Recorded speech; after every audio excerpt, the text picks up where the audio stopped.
Hey guys, welcome back to my channel. അപ്പോൾ ഇന്ന് വെള്ളിയാഴ്ചയാണ്. ഇന്ന് ഒരു പടം ഇറങ്ങി, അത് കണ്ടിരിക്കുകയാണ്. Nellikkampoyil night Riders. അഭിനയിച്ചിരിക്കുന്നത് നമ്മളെ മാത്യുവിൻ്റെ പടമായതുകൊണ്ടാണ്. ഞാൻ ട്രെയിലർ ഉണ്ടായി, തിയേറ്ററിൽ ട്രെയിലർ ഉണ്ടായിരുന്നു. പക്ഷെ ഞാൻ കാര്യമായിട്ട് അങ്ങനെ ശ്രദ്ധിച്ചൊന്നുമില്ല. പക്ഷേ രാവിലെ ആയപ്പോഴത്തേക്ക് ഇന്ന് ഏത് പടം ഇറങ്ങണമെന്ന് പറഞ്ഞ് ഉമേഷ് നോക്കിയപ്പോഴത്തേക്ക് ഈ പടം പോയി നോക്കാം എന്ന് വിചാരിച്ച് പടത്തിന് പോയി. മാത്യു, ശരത് സഭ, മീനാക്ഷി ഉണ്ണികൃഷ്ണൻ, നമ്മുടെ വാഴയിലൊക്കെ ഉള്ള പുള്ളിക്കാരി, മെറിൻ ഫിലിപ്പ്, റോണി ഡേവിഡ്, അബു സലീം, പിന്നെ ആരാ, നസീർ സംക്രാന്തി, നസീർക്ക, നമ്മുടെ ഒരു ചിരിയിലൊക്കെ ഉള്ള പഴയ തട്ടിമുട്ടിയിലൊക്കെ ഉള്ള ഇക്ക, പിന്നെ വേറെ ആരൊക്കെയാണ്, വിഷ്ണു അഗസ്ത്യ, ഒരു അവസാനം ഒരു പോലീസ് റോള് പോലത്തെ ഒരു റോള് മജാ. വിഷ്ണു അഗസ്ത്യ നമ്മുടെ റൈഫിൾ ക്ലബിലുള്ള വെടിവെപ്പുകാരനാണ് കേട്ടോ. നമ്മുടെ RDXിലെ വില്ലേ മെയിൻ ആ പുള്ളിയാണ്. പിന്നീട് ആരാണ്, റോഷൻ ഷാനവാസ്. പുള്ളി മച്ചാനുണ്ട്, റോഷൻ ഷാനവാസ്. മച്ചാനൊക്കെ പൊളിയായി. അവര് 3 പേരാണ് കേട്ടോ, മാത്യു, ശരസഭ, പിന്നെ റോഷൻ ഷാനവാസും പൊളിച്ച്. അപ്പോൾ ഇത് ഡയറക്റ്റ് ചെയ്തിരിക്കുന്നത് നൗഫൽ അബ്ദുള്ള എന്ന് പറഞ്ഞ മച്ചാനാണ്. എഴുതിയിരിക്കുന്നത് സുനു AV, ജ്യോതിഷ് M, പിന്നെ സിനിമാറ്റോഗ്രാഫി ബൈ അഭിലാഷ് ശങ്കർ. പോളി അടിച്ചു പൊളിച്ച. Edited by Naufal Abdulla. എനിക്ക് തോന്നുന്നു മച്ചാൻ എഡിറ്ററാണെന്ന് തോന്നുന്നു. ഇതിനു മുമ്പ് ഗ്രേറ്റ് ഫാദർ, വേറെ ഏതൊക്കെയോ പറഞ്ഞിട്ടുണ്ടല്ലോ, അഭ്യൂഹം, ഗ്രേറ്റ് ഫാദർ ഒക്കെ എഡിറ്റ് ചെയ്തിരിക്കുന്ന മച്ചാനാണ്. അപ്പോൾ ഇതൊക്കെയാണ് മെയിൻ ടെക്നിക്കൽ സൈഡ്. പിന്നെ മ്യൂസിക് ആരുടെ, ദീപക് SR, മ്യൂസിക് ഡിപ്പാർട്ട്മെന്റ്. വേറെ എന്താണോ, sound, cinematography, composers Neha Nair, Yakzan Gary Pereira.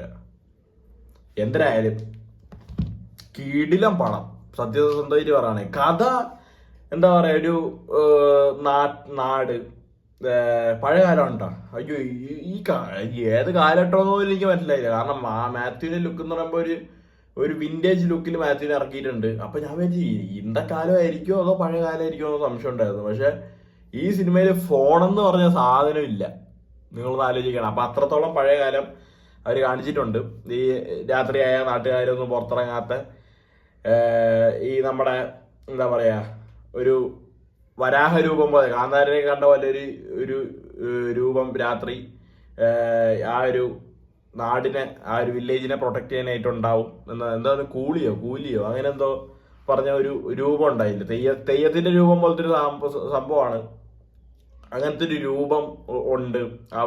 ആ ഒരു രൂപം കാരണമാണ് നാടിനെ പ്രൊട്ടക്റ്റ് ആവുന്നത്. അപ്പൊ ഈ നാട്ടിൽ കൂടി ഒരുത്തൻ എന്ന് വെച്ചാൽ ഒരു പ്രേതം എന്നുള്ള രീതിയിലാണ് ആദ്യം കാണിച്ചിരുന്നത്. പക്ഷെ നമുക്ക് കാണുമ്പോൾ പടം കണ്ടു തുടങ്ങാൻ നമുക്ക് മനസ്സിലാവും ഇത് പ്രേതവും ഭൂതമൊന്നുമല്ല, ഒരുത്തൻ വേല വെക്കുന്നതാണെന്ന്. നാട്ടിൽ കിടന്ന് ഈ ശിക്കാരി ശമ്പൂലൊക്കെ ഉള്ള പുലി എന്ന് പറഞ്ഞ് ആൾക്കാരെ കൊല്ലാൻ വേണ്ടി മറ്റേ വില്ലൻ ഇറങ്ങുമല്ലോ. ആ സിനിമ കണ്ടിട്ടില്ലെങ്കിൽ കിടിലം മണ്ണം ഉണ്ടാകും. അപ്പൊ അങ്ങനത്തെ ഒരു സെറ്റപ്പാണ്. നാട്ടുകാരെ പറ്റിച്ച്, നാട്ടുകാരെ പേടിപ്പിച്ച്, മറ്റേ നാട്ടുകാരുടെ ഭയം കൊണ്ട് കണ്ട് ആസ്വദിക്കുന്ന സൈക്കോ, ആ ഒരു ലെവൽ സാധനമാണ്. അപ്പൊ മാത്യു എന്നൊക്കെ പറയുമ്പോഴത്തേക്കും അന്നത്തെ യൗവനം, അതിൻ്റെതായ എന്താ പറയാ, ഒരു പുച്ഛഭാവം ഉണ്ടാവും പുള്ളിക്ക്. എന്ന് പറഞ്ഞാൽ ഇരുട്ട് പേടിയാണ് പുള്ളിക്ക്. അതിൻ്റെതായ ഒരു കാരണമുണ്ട്, ഒരു എന്താ പറയാ, ഒരു കഥയുണ്ട് പുള്ളിക്ക്. അതിനെ കുറിച്ച് ഞാൻ പറയുന്നില്ല. അപ്പോൾ സിനിമയുടെ ടെക്നിക്കൽ വശമൊക്കെ അടിപൊളിയാന്ന് പറയും. സൗണ്ട് ഡിപ്പാർട്ട്മെന്റ് ആയാലും മ്യൂസിക് ആയാലും എന്തിന് കുറെ അവര് പടം കാണിക്കുന്നതിന് മുമ്പ് കാണിക്കുമല്ലോ ഇങ്ങനത്തെ. ഇപ്പൊ എന്താ പറയാ, കുറെ പശു, പിന്നെ മൂങ്ങ, അങ്ങനത്തെ കുറെ പക്ഷികളായാലും കുറെ മൃഗങ്ങളായാലും എല്ലാത്തിനെയും വിഷ്വലി അവർ കാണിച്ചിരിക്കുന്നത് CG വെച്ചാണെന്ന് അവർ ആ ഒരു ഇതിൽ പറയുന്നുണ്ട്.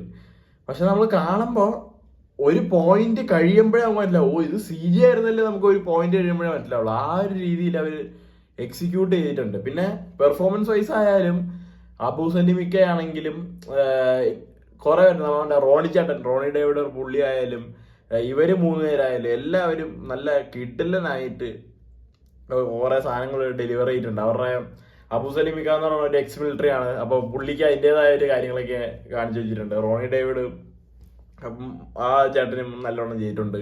അപ്പൊ അങ്ങനെയുള്ള ഒരു നാട്ടുകൂട്ടം, ഒരു എന്താ പറയാ, ഒരു വില്ലേജ് പടം. വില്ലേജ് പൊട്ടന്മാരുടെ സ്ഥിരം കാണാം, സൂഫ്രംസോയോ അല്ലെങ്കിൽ പിന്നെ എന്താ മറ്റേ ഡിക്റ്റേറ്റീവ് ഉജ്ജ്വലനോ എന്തൊരു മിന്നൽ മുരളിയോ ഇങ്ങനെയൊക്കെ കാണുന്ന പോലത്തെ ഒരു പടം. ഇതിലെ മെയിൻ ആ വില്ലൻ ഉണ്ട്, അവൻ ഒരു വേഷം കെട്ടി ഇറങ്ങും. ആ വില്ലൻ ആരാന്ന് ഞാൻ പറയുന്നില്ല, നിങ്ങൾക്ക് ആളെ കാണാൻ പറ്റില്ല. നിങ്ങൾ പല സിനിമകളിലും മലയാളത്തിലും തമിഴിലൊക്കെ ആയിട്ട് പല സിനിമകളിലും നിങ്ങൾ കണ്ടിട്ടുണ്ടാവും. അതുകൊണ്ട് ആരാന്ന് ഞാൻ പറയുന്നില്ല, നിങ്ങൾക്ക് വളരെ സുപരിചിതമായിട്ടുള്ള ഒരു നടനാണത്. എന്ന് വെച്ചാൽ അത്ര സസ്പെൻസിലൊക്കെ ഉള്ള ആളൊന്നുമല്ല, ബട്ട് എല്ലാവർക്കും അറിയാവുന്ന ഒരാൾ തന്നെയാണ്. ഭയങ്കര ട്രെൻഡായിരുന്നു പുള്ളീൻ്റെ ആ ഒരു, ഇല്ല ഞാൻ പറയാനുള്ള ഭയങ്കര ഒരു നമുക്കറിയാവുന്ന ഒരു മച്ചാനാണ്. മച്ചാൻ്റെ ഒരു കോസ്റ്റ്യൂം ഉണ്ട്, എൻ്റെ ദൈവം, ആളെ ഇത് പേടിപ്പിച്ച് കളയും. നമ്മൾ മറ്റേ പ്രേതം മറ്റേ മുഖത്ത് വെട്ടും മൂത്തൊക്കെ ആയിട്ട് വന്ന് വാന്ന് വിളിക്കുമ്പോൾ ഉള്ള പേടിയൊന്നുമല്ല. അത് നല്ലോണം ആ ഒരു കോസ്റ്റ്യൂം ചെയ്തിട്ടുണ്ട്. കയ്യിൽ മറ്റേ മുള്ളു പോലെയും മുഖത്ത് ഒരുമാതിരി അതൊരു വല്ലാത്തൊരു രൂപമാണ് അത് അടിപൊളിയായിട്ട് തന്നെ ഉണ്ട്. പിന്നെ മാത്യുവിൻ്റെ കേസ് പറയുകയാണെങ്കിൽ മാത്യുവിൻ്റെ എല്ലാ പടവും ഞാൻ മാത്യുവിൻ്റെ പോയി കാണാറുണ്ട്. ഇവൻ ആ ലവ്ലി പോലും അതുപോലെ ഒരു തീട്ടപ്പടം ഞാൻ അത് പോയി കണ്ടാണ്. അപ്പോൾ മാത്യുവിൻ്റെ പടം കണ്ട് പോയി കണ്ടെന്നേ ഉള്ളൂ. പക്ഷേ അൺഎക്സ്പെക്റ്റഡ് ആയിട്ട് നല്ലൊരു ട്രീറ്റ് കിട്ടിയെന്ന് തന്നെ പറയാം. ഞാൻ പറഞ്ഞ കഥാപരമായിട്ട് കൂടുതലായിട്ട് ഒന്നും പ്രതീക്ഷിക്കാനൊന്നുമില്ല. ഇത്രയാണ് കഥ, ഇങ്ങനത്തെ ഒരു സ്റ്റോറിയാണ്. അപ്പോൾ ചില എന്താ പറയുക, നല്ല നല്ല ജംപ് സ്കെയർസും കുറച്ച് നല്ല നല്ല സീൻസും നല്ല നല്ല കോമഡീസും അങ്ങനെയൊക്കെ കുറച്ച് കാര്യങ്ങളൊക്കെ വർക്കായിട്ടുണ്ട്. പിന്നെ മീനാക്ഷി പുള്ളിക്കാരി നല്ലോണം ചെയ്തിട്ടുണ്ട്. പുള്ളിക്കാരി അവരുടെ ആ ഒരു റിലേഷൻഷിപ്പ് ഉണ്ട്, ലവ് റിലേഷൻഷിപ്പിൻ്റെ കുറച്ച് കാര്യങ്ങളൊക്കെ കുറിച്ച് അത് ഞാൻ പറയാനുള്ള അടിയറി കണ്ടാൽ മതി. അങ്ങനത്തെ കുറച്ച് കാര്യങ്ങളൊക്കെ പറഞ്ഞു വരുന്നുണ്ട്. അതിനിടയിൽ ഒരു കുഴപ്പമില്ലാത്ത നല്ലൊരു ഇൻ്റർവെൽ ബ്ലോക്ക് ഉണ്ട്. അത് ഗജകഞ്ചാതിരൊന്നുമല്ല, പക്ഷെ നമുക്ക് കാണുമ്പോൾ ഇനിയിപ്പോൾ പടം മാറും എന്ന് തോന്നാൻ ചാൻസ് ഉള്ള സാധ്യത ഉള്ള പോലത്തെ ഒരു ഇൻ്റർവെൽ ബ്ലോക്ക്. അപ്പോൾ അതാണ് ഈ പടം. That's all with Nellikkampoyil night Riders. ഈ പേര് വായിച്ചെടുക്കാൻ ഞാൻ കുറച്ച് കഷ്ടപ്പെട്ട്. എന്തായാലും കൊള്ളാം, പടം കണ്ടോക്ക് ഗൈസ്. എനിക്കെന്തായാലും പടം ബോധിച്ചു, വലിയ പ്രശ്നമൊന്നും തോന്നിയില്ല. അത്യാവശ്യം ഒരു എൻ്റർടൈൻമെൻറ്റ് വാല്യൂ ഉള്ള ഒരു സിനിമയാണ്. പിന്നെ കാണുകയാണെങ്കിൽ നല്ല ഏതെങ്കിലും തിയേറ്ററിൽ പോയി കാണണം. അത് അതിന് മാത്രം അവർ ചെയ്തിട്ടുണ്ട് പടത്തിൽ നല്ലോണം. മറ്റേ CGI ആയാലും VFX കുറേ എടുത്തായാലും അവസാനം ഒരു സാധനം വരും കേട്ടോ, അത് കണ്ടു നോക്കിയാൽ മതി. അവസാനം ഒരു സാധനം വരും. ഇത് ഏത് പടമോടേതെന്ന് തോന്നിപ്പോയി ഞാൻ. പടം വിട്ടപ്പോൾ യൂണിവേഴ്സൊക്കെ വിട്ടുപോയ പോലെ. അപ്പോൾ അത്രേ ഉള്ളൂ. Bye bye.